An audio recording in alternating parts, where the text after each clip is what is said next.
Hello there, welcome back to Jennie Designs with Paper. I have shopped my stash today to create an interactive card, so get comfy and let's get crafty. These are the critters that I painted on last week's Crime and Coloring episode, and I will be using the blue balloon and the elephant in the bottom right-hand corner.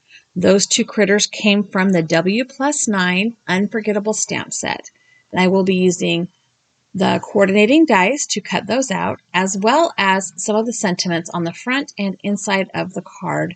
I've also collected my Favorite Things Cloud Dynamic. This is the one that has the inside and outside. And then I have decided to use the Lawn Fawn Let's Toast pull tab die set. I will be creating a mini slimline card. So I've got my card base here.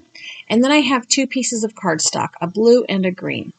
I've gone and cut everything out. I also pulled out the Lawn Fawn Wild Meadow dies to cut some grass on that green cardstock.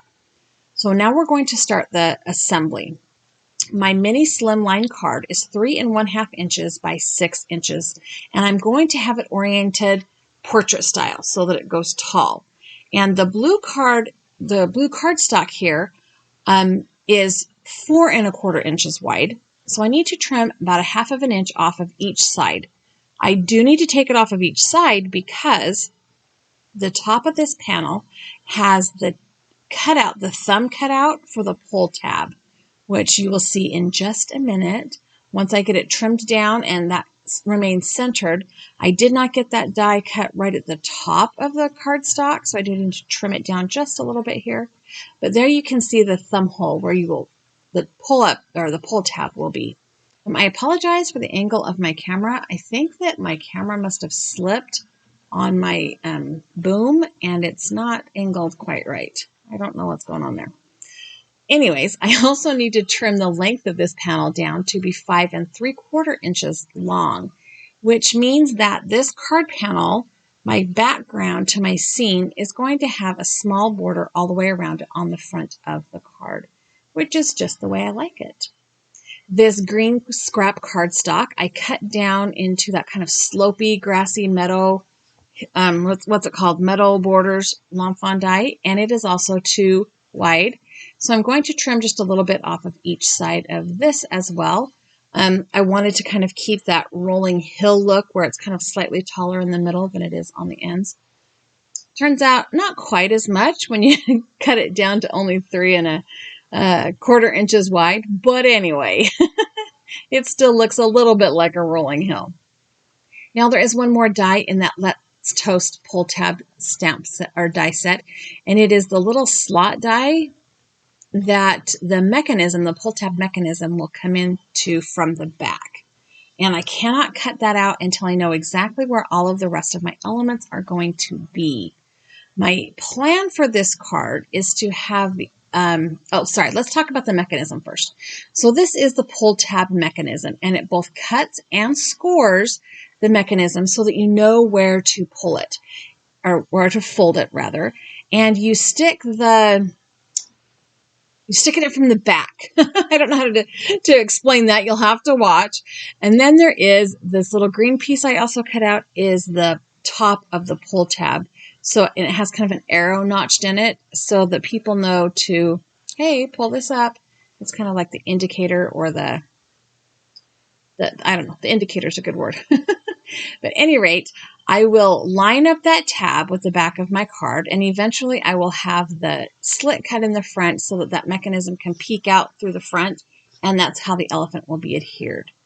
I want the elephant to be adhered to that balloon so it looks like the balloon is carrying the elephant away. Now, another thing I have in my stash that I find myself not using nearly as much as I thought I would when I started purchasing them are my Distress Oxide inks. So I decided to pull out Speckled Egg and Rustic Wilderness and my ink blending sponges. Wow, sorry, words are hard. And add a little bit of depth and dimension to my cardstock pieces by ink blending just around the edges. So I'm going to just work right on my glass work surface here. And the first thing I'm going to do is ink blend that grass. Now this is a little bit tricky because those glassy glassy. Those grass stems are very finicky. That's what I was trying to say. And I don't want to bend them. So what I'm finding myself doing is going down to the bottom of the grass pieces and then blending toward the end of them. And then I will just blend that color down farther into the green cardstock strip so that it's darker at the top and lighter at the bottom, which if you've looked at a blade of grass, the closer you get to the ground, the lighter it is because that's where the root begins, I guess. I don't know. But anyway, once I have that all blended out, I can go ahead and wipe the ink off my work surface, and I'm going to now work on the background. So this is representing the sky, right? And this speckled egg is only slightly darker than this light blue cardstock I'm using. This is a Stampin' Up cardstock. I think it's called Soft Sky. So this is a for real shop your stash video. I am using something from all of the peoples. Okay, not all the peoples, but lots of peoples. Lots of companies are represented in this card. And that is my normal card making process. In addition to adding the blue ink to around the edge of the card panel, I am also adding blue ink to the bottom edge of the clouds. Now, to be real, the middle-sized cloud, I actually added the ink to what's supposed to be the top, I think, but I wanted it to be upside. I did that on purpose. I wanted to turn it upside down. I had that ink on my work surface still, so I sprayed a little bit of water in it and picked up a fan brush and decided I was going to try and add some splatters to the background of my card panel.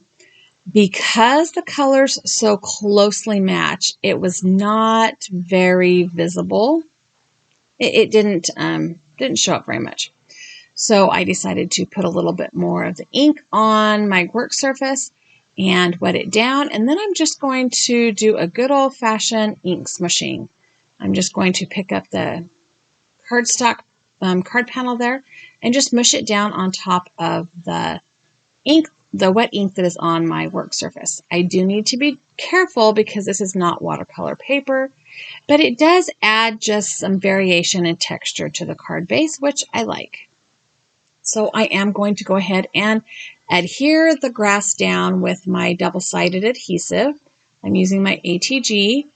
And this is probably the only time I will not use liquid adhesive on this card because the rest of it is fiddly. And by the end, my fingers were sticking to all the things. Sigh. I know that's just the weirdest thing, but glue and I are such frenemies. I need to figure out how to attach this balloon. Like in my mind's eye, the balloon string wraps around the tail, but we're dealing with paper, not string, so I can't really do that. So in the end, I put a little bit of glue on the back of the tail of the elephant and then just held the balloon behind his tail. You get the idea, right? It's not necessarily realism because a balloon couldn't lift an elephant into the sky anyway. So there's that. And now I still have to figure out where to cut the slit for the mechanism. So I kind of jumped the gun here a little bit and decided to go ahead and add glue to the little green top of the pull tab, forgetting that there was a likelihood I was going to have to trim that pull tab shorter. So yikes. But it's just paper and it's fixable. Thank goodness, right? I do fix that. So now I am holding the elephant up. I thought about, do I want to put the balloon on the back of that mechanism? And the balloon was just a little bit too small. The tiny tops of the mechanism show behind the elephant. Like I'm going to have to trim a little bit of that off if I don't want to see the mechanism. Keep in mind that that white strip will be behind my card panel. So I'm going to go ahead and line up my mechanism and tape the little slit die with some Post-it tape down onto the front of my card, and then I'm going to go ahead and send that through my die cut machine. Now, I redid my fingernails today before I made this video, and for whatever reason, this brand of nail polish always sticks to all the things. Like, I can't pick anything up. It sticks to my glass mat. It sticks to all the things. And this is where I realized I'm probably going to have to trim that pull tab off. So I just very carefully took the little green piece off, ran this through my die cut machine, and voila, we have a little slit for our mechanism. And I have red nail polish all over my fingers, and now I have a little streak of red nail polish on the card front. Gratefully, it will be covered up and you won't see it. So the way the mechanism works is you unfold that little L piece and flatten it and slide it through the slit. And then once you have it opened, you glue your image to that flat part now, how it's laying flat there under my thumb. And then you can use the tab to pull your little, whatever, your stamped and colored whatever, and it will go up and down as you pull it. Now, like I said before, I do need to trim off that mechanism. So I've gone ahead and pulled it back out of the back of the card, or the card panel. And I'm going to line that up and trim it down and then push it back through the back of the card so that it is, again, facing forward. And then I can adhere the elephant to that tab. Now, my first inclination, again, was to put the glue on the back of the elephant. Don't do that. The elephant is now bigger than the pull tab. You got to put the glue on the pull tab mechanism. Like, my finger just keeps sticking to everything. I don't know what it is about this glue. It's like completely dry, but it sticks to everything. I don't know. Okay, so I got the glue down on the mechanism. I'm making sure the pull tab is lined up in that thumb hole straight, and I'm centering my elephant on that pull tab mechanism. I'm going to hold it there with a stamp block for just a minute or two until I'm pretty sure that the glue has had time to set. And now I can pull my elephant up and down. The pull tab needs to be stabilized. So this die set also has a stabilizer, and it's just a little piece of paper that has some score lines. And the first thing you do is add some very strong adhesive to the little section that will stick to the back of the card. And the backing paper kept sticking to my nail polish, so I cut that out. I've taken the backing paper off, and I am wrapping the stabilizer around the pull tab and then lining it up with the thumb hole to make sure that it's all straight. And then I'm going to just push that into place. And I'm using that sequin tape, that double-sided tape and tear, whatever you want to call it. It is a very strong adhesive. And now I need to put another little piece of that very strong adhesive on the tapered flap of this mechanism. I assume the tapered flap goes inside so that the corners don't stick out. You know how sometimes when you fold paper over, like one side has little edges that stick out. I guess that's why the tapered side goes inside. I suppose you could do it the other way around. It probably doesn't really matter, but that's what I thought. And you want this to be snug, but not tight. Otherwise it won't move.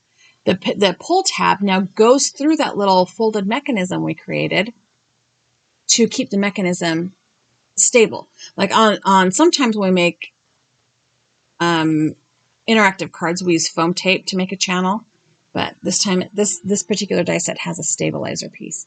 So now I have trimmed off the excess of my pull tab, and I am going to re-adhere that little green indicator. That's what we started calling it, the indicator. And it does have a little bit of torn paper on the back of it, but once you glue it down, you can't see it. And I'm going to hold that in place with a stamp block again, and just double checking to make sure I didn't glue anything down that should not have been glued down. And my elephant is working wonderfully. I need to adhere my clouds. I am not sure if I want the outside frame or if I want the whole cloud piece. I am going to put them behind the balloon, and I think I want the whole cloud. So I'm going to start with the largest cloud and some liquid glue, and I will have this cloud hanging slightly off the right-hand side, which is totally okay because my card panel is just narrower than my card base, so it will be totally fine. I'm going to add all three of these little clouds. This is the one that I put the ink on the side that is technically supposed to be the top, I suppose, but I kind of wanted the clouds to look a little bit more independent of each other. You know, not exactly the same. And I decided to put the third one up in the top left instead of the bottom right. I just felt like that needed a little bit of something up there. Okay, before I do anything else with my card, I need to stamp the sentiment onto the front of my card panel. And in order to do that carefully, and in case I need to do it multiple times, I'm going to use my Misty Stamp Positioner. I have placed this, that's the word, place this into the left-hand corner, and I just made sure it was, every time I move anything on the Misty, I make sure that card panel is down there in that bottom left-hand corner. So if I need to restamp, I can. I am using the stamp that says, not to get carried away, but you are kind of amazing. Just saying. And I'm going to stamp that down there at the bottom on the grass. And I will be using VersaFine Clair Nocturne Black ink to ink that up, because when I use this ink, unless I'm stamping on watercolor paper, I get a fabulous stamp every time. So there's another shopping my stash. This is a whole nother brand of product I am using. Yeah, I just use all the things all the time. I am not using a ton of pressure, just running my hand, my fist over that very gently, because there are multiple types of fonts in this. I don't want it to get ugly and, you know, all squished out and stuff. Now, before I move any farther as well, I need to stamp the inside sentiment. So I'm going to stamp the one that says happy birthday and so very sorry I forgot, because I have a niece who turned 16 this last weekend and I forgot to put her card in the mail. So I made this card specifically for her because I'm a slacker. I did not get her card in the mail. In fact, I have a niece and a nephew and a niece and a nephew who will all probably get their cards late because I didn't realize it was February already. I mean, I knew it was February, but I did not realize it was February already. I know. What happened in January? Anyway, now that I have the front of, or the inside rather, of the card stamped, I'm just going to clean off my stamp set right there and put them back on the carry sheet so that I don't lose them, because they're tiny and I lose things on my desk. I'm trying to hold that up so you can see it, but the camera doesn't want to focus, so we'll just move right along. I am now going to add foam tape to the back of my card front. With this die set from Lawn Fawn, Let's Toast pull tab die set, I don't know that you would have to have foam tape.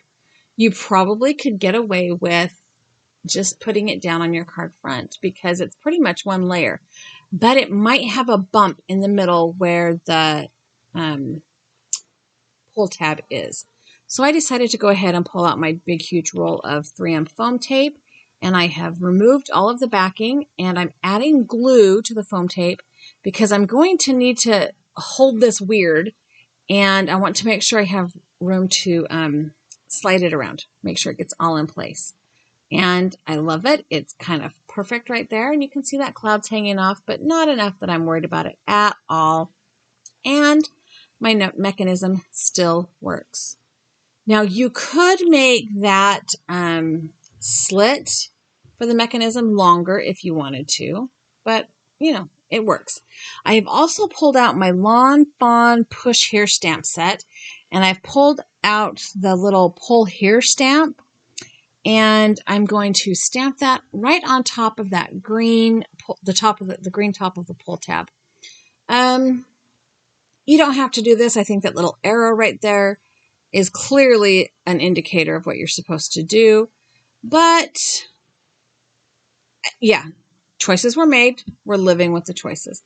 I am using a stamp block for this and that same VersaFine Clair ink. I'm stamping right over that little triangle cutout. So like I said, decisions were made. They probably weren't the best, but you can still read it. So here is a close-up of that pull here tab and how it all fits in right there together. And that's my card. Super sweet and easy. I hope my niece loves it, and I hope she forgives me for being a slacker. Thank you so much for stopping by my channel today. I hope you enjoyed the video. I have a couple of other videos here that I think you might also enjoy, as well as a subscribe button. If you have not yet subscribed, I would love it if you did. Leave me a comment down below, leave me a thumbs up, and have a great day.